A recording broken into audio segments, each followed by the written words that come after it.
Bonjour à tous, aujourd'hui nous allons parler d'une étape importante pour un photographe. Il s'agit de la caractérisation de son moniteur.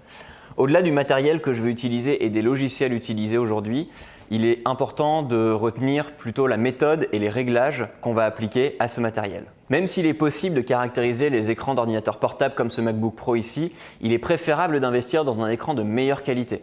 Ce serait trop compliqué de vous faire un guide d'achat détaillé. Les technologies évoluent très rapidement et les matériels se périment aussi assez vite. Je peux quand même vous donner quelques informations pour vous aider à choisir votre écran. Tout d'abord, il faut faire attention à la surface de la dalle. Il faut privilégier une dalle mate plutôt qu'une dalle brillante. Elle vous évitera les reflets. Ensuite, faites attention à la technologie de cette dalle. Privilégiez une dalle IPS plutôt qu'une dalle TN. Elle vous offrira de bien meilleurs angles de vision.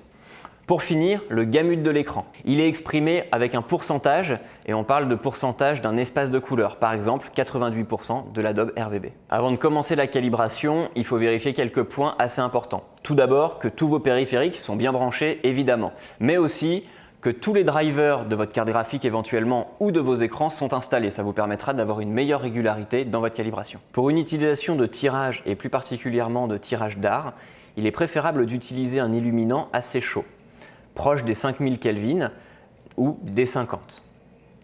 De cette façon, vous allez être sûr de retrouver la même teinte chaude que la base des papiers. Pour la luminance, comme l'écran émet de la lumière et que le papier ne fait que la réfléchir, il est préférable de diminuer la luminance aux alentours de 80 ou 90 candela par mètre carré. En revanche, si vos photos seront vues uniquement sur le web ou imprimées sur des supports publicitaires, il est préférable de choisir une valeur de point blanc plus proche de la lumière naturelle.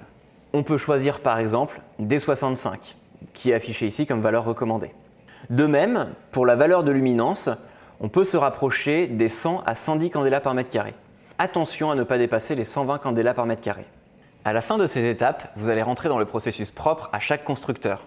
Vous pourrez avoir à régler le contraste, la luminosité, ainsi que différentes valeurs de couleurs, et vous verrez ensuite différents patchs de couleurs défiler sur votre écran. À la fin du processus, on vous proposera d'enregistrer votre profil en .ICC. Une fois ce profil enregistré, il pourra être appliqué directement à chaque démarrage de l'ordinateur par votre système d'exploitation. Après avoir sauvegardé votre profil, vous pouvez choisir de mettre un rappel pour calibrer régulièrement votre écran.